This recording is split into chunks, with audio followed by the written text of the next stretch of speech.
तर guys welcome to our new vlog. तर आज आपण बनवणार आहोत फक्कड कडक असा आल्याचा चहा. आणि चहा त्याला इन्ग्रेडियंट्स लागणारे मी स्क्रीनवर मेन्शन केले आहेत, तुम्ही बघू शकता. तर चला आपण बनवूया. आपण पहिला एक पातेलं घ्यायचं आहे आणि त्या पातेल्यात 1 वाटी पाणी घ्यायचं आहे. पाणी आपण हळूसर घेतलं आहे, बघा तुम्ही बघू शकता. त्यात चेचलेले आले टाकायचे आहे. चेचलेले आले टाकल्यावर त्याला गॅसवर ठेवायचे आहे आणि मंद आचेवर गॅस करायचा आहे आणि त्याला उकळी यूजपर्यंत आपण त्याला शिजवायचं आहे. जास्त गॅस मोठा केला तर त्याची टेस्ट खूप खराब होते आणि जळल्यासारखी त्याची टेस्ट येते. तर आपल्याला खूप चांगला टेस्ट पाहिजे असेल तर त्याला मंद आचेवरच तुम्ही गरम करा, असं माझं मत आहे. तुमच्या मतीप्रमाणे जर तुम्हाला गडबड असेल तर तुम्ही त्याला मोठं पण करू शकता. जर तुम्हाला टेस्टी चहा प्यायचा असेल तरच तुम्ही असेच बारीक गॅसवर म्हणजे मंद आचेवर असे करावे. तर हे बघा आपलं चहा उकळत आहे. तर आपला चहा उकळताना त्यातली आल्यातली सगळी कडकपणा सगळं आता पाण्यात येणार आहे. तर पाण्यात आल्यावर ते कडक एकदम भारी लागतं. तर असंच कडक झाल्यावर तुमच्याप्रमाणे तुम्ही साखर टाकायचं आहे. मी 2 चम्मच साखर टाकतोय कारण की माझ्याकडे एक रेसिपी आहे की एक कप चहाला थोडं आलं, 2 चमचे साखर आणि 1 चमचा पावडर. आमचा पावडरचा चम्मच छोटा आहे म्हणून मी एक चम्मचच टाकतो.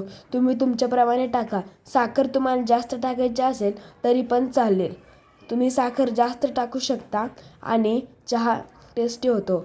2 चम्मच साखर टाकल्याने जरा साखर कमी पडल्यासारखं होतं.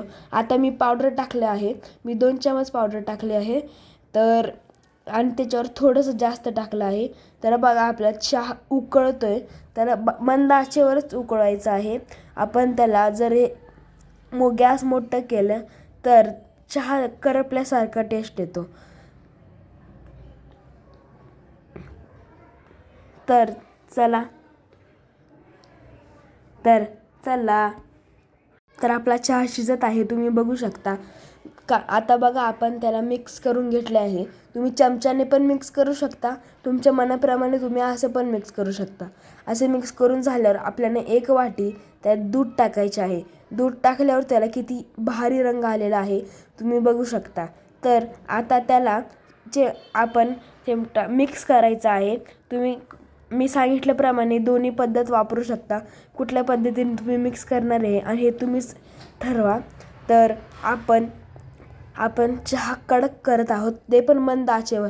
चहा मंद आचेवरच ठेवायचा आहे कारण त्याला टेस्ट खूप चांगली यायला लागते. हे बघा मी गॅस मंद आचेवर ठेवला आहे. तुम्हाला स्क्रीनमध्ये दिसत नसेल कारण कॅमेऱ्यात ते कॅप्चर नाही होत आग, गॅसची आग. तर तुम्ही बघू शकता आपला चहा हळूहळू उकळी द्यायला चालू झाला आहे. तर त्यात तुम्ही आल्याचा चहा, मी तुम्हाला जर गवती चहा कसा बनवायचा आहे हे जर तुम्हाला टेक्निक पाहिजे असेल तर मला कमेंटमध्ये टाका, मी तुम्हाला ती टेक्निक पण सांगेन. तर आपल्याला आता चहा उकळत आहे, तुम्ही बघा. जेवढं मंद आचेवर तुम्ही चहा ठेवशीला तेवढेच त्याचे टेस्ट खूप जास्त वाढेल. तुम्ही वाफ पण बघू शकता किती भारी चहा बनला आहे. तर त्याला जर ते वर यायला चालू झालं उकळून तर त्याला असं जरा मिक्स करा, त्याच्यामुळे ते खाली जाईल. थोडा वेळ त्याला जास्त उकळायला ठेवा. बघा चहा कसं उकळतोय, एकदम भारी चहा झालेला आहे. रंग बघा चहाचा किती भारी आले आहे, एकदम कडक एवढं चहा झालेला आहे. पिवसं वाटतंय ना चहा, सुटलं ना तोंडाला पाणी, भारी झालं ना चहा, एकदम भारी चहा होतोय. हे बघा आपला चहा तयार होत आलेला आहे. तुम्हाला एक सांगू का, चहाला वेळ नसते, वेळेला चहा हवाच असतो आपल्यांना. तर हे बघा मी आपल्या कपमध्ये ओतून घेत आहे, एकदम अतिशय कडक असा चहा. तर तुम्ही बघू शकता आपण गाळून घेतला आहे चहा, किती भारी आणि कलर भारी आला आहे चहाला. हा गळाला खूप भारी हे देतं हे. जर तुम्हाला सर्दी असेल तर तुम्ही काढा असं ह्याच्याने पिऊ शकता. आणि जर सर्दी असेल तर ह्याला जास्त आलं तुम्ही टाका, खूप भारी टेस्ट असेल. Thanks for watching. व्हिडिओ आवडला असेल तर लाईक शेअर सबस्क्राईब.